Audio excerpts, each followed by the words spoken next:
Well, I guess when AH got to go, she's got to go.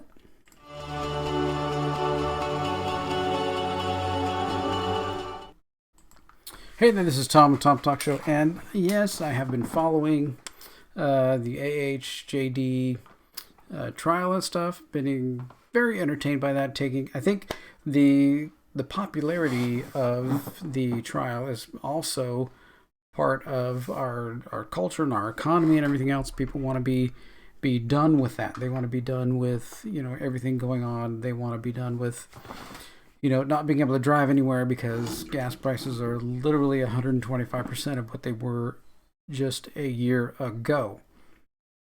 And directly due to the actions of our president. I mean, we could change this all today, but they want everybody to go buy electric cars, and that's just not happening today. So, but anyway, so we have been following this whole thing, and it's the other day, 2 days ago, it just got to be hilarious on the cross-examination of and her just squirming in the chair and continue. I can't see how during when she's been on the stand, how anyone believes when she's telling her story. She's all, oh, it's so bad. Oh no. And then there's an objection. She's like, okay, I'll wait. Okay, I can continue again. Okay. Oh, it was horrible.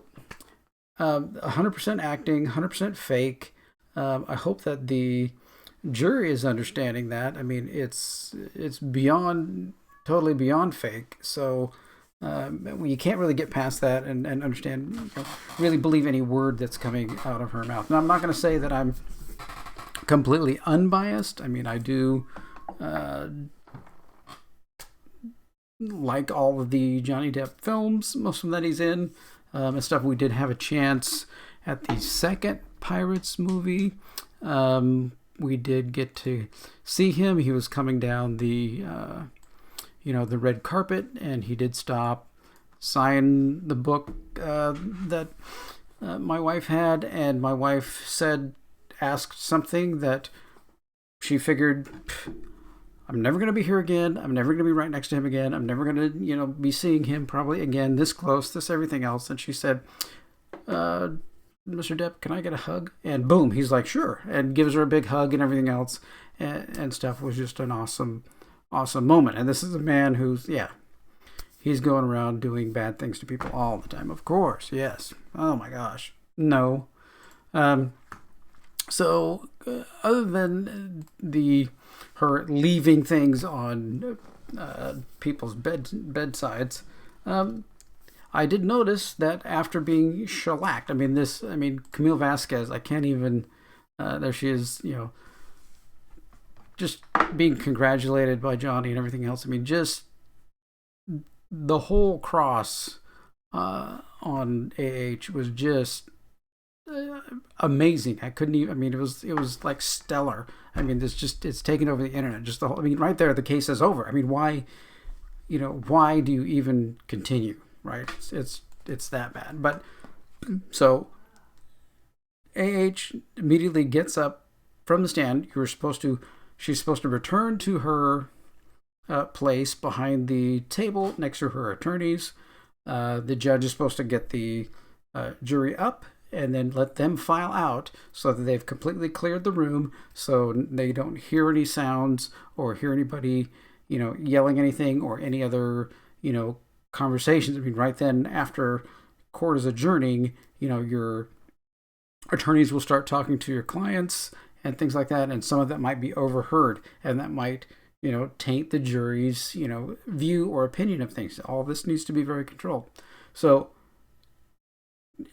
instead of waiting for the jury to go up, she just walked on out the door. No decorum, nothing at all. Just, let's go, let's get out.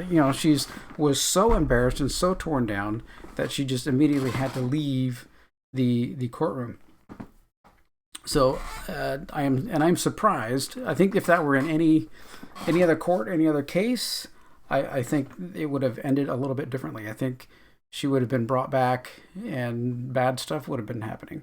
So I was in I was driving when I was younger. I was driving cars for a tire shop. We would go to the auto dealer, grab the cars, and then take them down to the tire shop. They would put new custom tires and wheels on cars. Here's a hint: never buy a car with custom tires and wheel package. Okay, so when we were down there, when we were doing this, we would go grab the car, truck, whatever it was. We'd go get the new tires and wheels. We would charge the dealer like $300 for this tire and wheel set. Then you go back and you look at the sticker price, and they would add $1,500 for a custom tire and wheel package. So never do that, just as a hint. But so I was driving one of these cars back and forth, and up in the corner, they had written, it was like whatever year it was and stuff up in the corner. For some reason, an officer decided that was blocking my view. This, like if I would have put the passenger visor down, it would have blocked that, so that you couldn't see it. But apparently that was blocking my view of some helicopter coming in to crash me in case I needed to swerve away from a helicopter or airplane. Something. I have no idea. It was ridiculous. I don't know if he was having a bad day or what. So he gave me a ticket for it. I think it was, $100 and something, but I had to require proof of correction. Okay, proof of correction. Okay, this car is not mine. This car belongs to the dealership.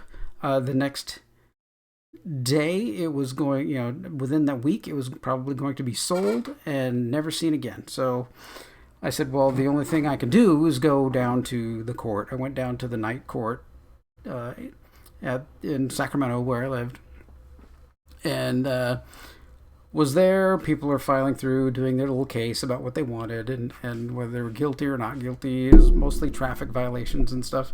So the guy gets up there. He's saying what he wants to do, saying that he's not guilty, all this stuff. And the judge says, no, you haven't proven your case to me. So the judge has carte blanche to make a ruling.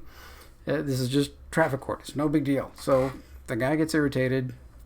He says, well, you still got to go pay your fine. You can make payments, whatever you want to do. So the guy's irritated and he starts walking out, and they call the next person up, which is me. So I think I'm 20, 21 years old, something like that. So I get up there. I'm standing there, and they begin to ask me questions, and the judge goes, wait. He points his finger, wait. Like, I'm not going anywhere. So the guy before me had gone to the door, the door in the back. They open and they got the little piston so that they close slowly. He had gone out and he had pushed on one of the doors as it was closing. And he told me to wait. He said, bailiff, go grab that man. They go get him. He tells me, you sit down. So I sit down immediately.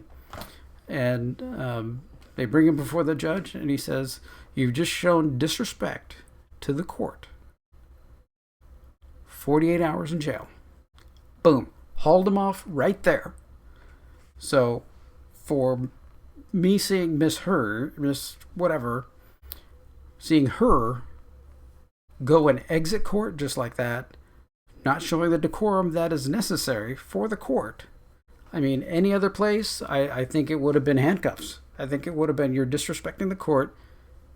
You now get 48 hours, right? Or something like that. I mean, that, so that disrespect, I don't think did any good to the judge, plus all of the things that her attorneys were doing, just unable to, redirect anything without leading, without, everything else. I mean,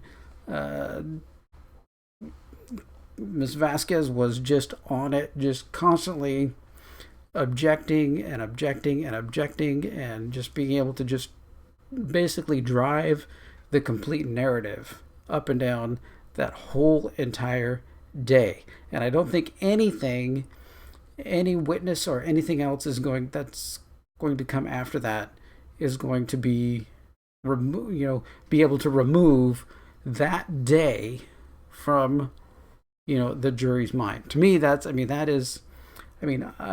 saw JD on the stand and how he was just kind of plain and open and didn't really seem to be acting. He talks that way in all of his, his channels, and his I think he's on Instagram or something like that.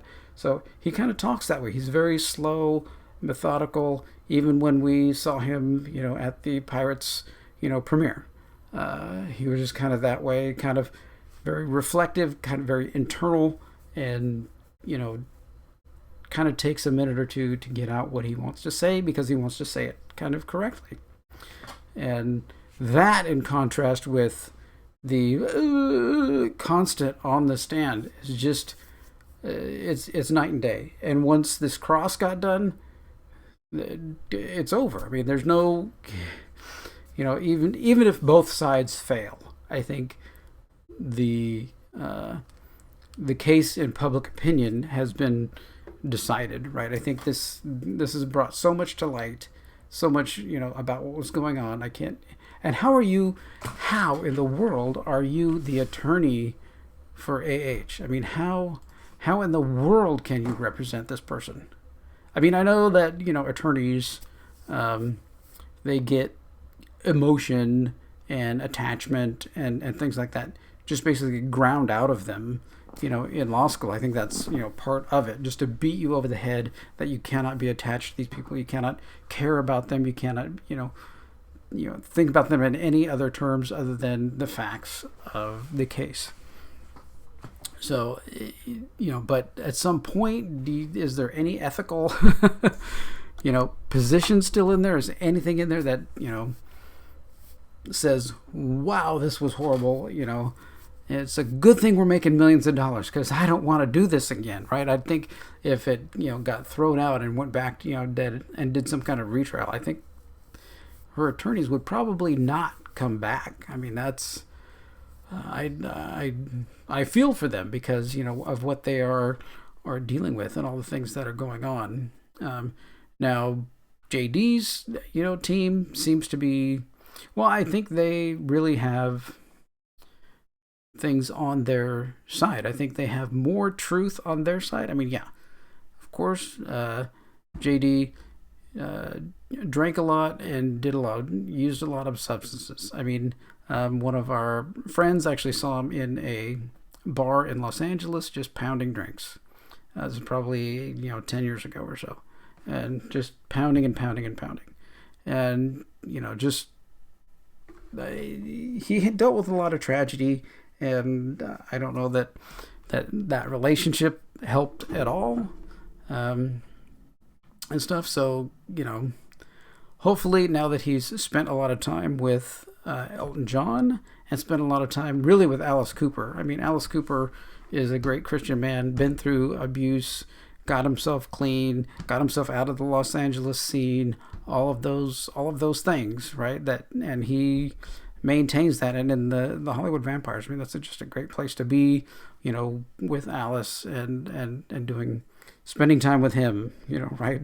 And his wife, about how life is and how good relationships can be and things like that. So, speaking of relationships, we just passed our 30th wedding anniversary this last weekend. So that was pretty amazing. Had some fun at the Disney World. So that was pretty good. So it can happen. Relationships can last more than a couple of years.